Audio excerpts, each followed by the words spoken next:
Ada peringatan gelombang tinggi, penyeberangan kapal feri rute Amahai Tulehu masih aman.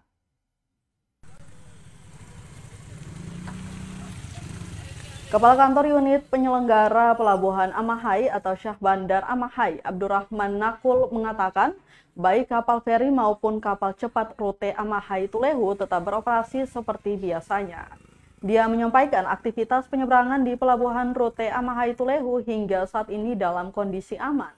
Hal tersebut disampaikan menyikapi adanya peringatan dini gelombang tinggi dari Badan Meteorologi, Klimatologi, dan Geofisika atau BMKG pada 6-9 Juli di beberapa perairan di Maluku.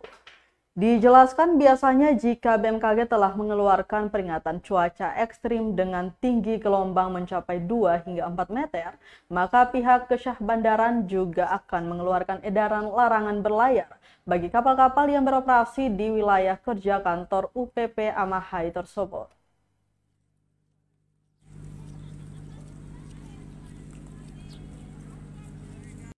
Terima kasih Pak. Berdasarkan berita BMKG untuk seram bagian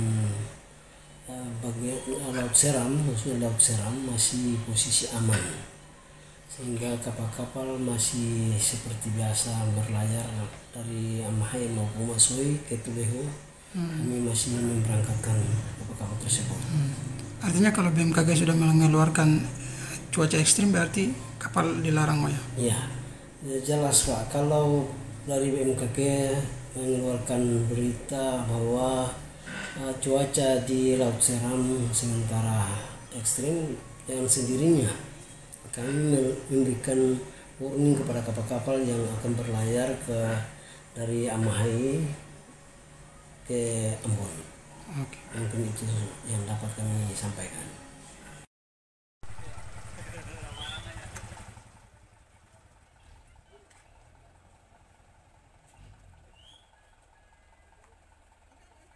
Terima kasih sudah nonton.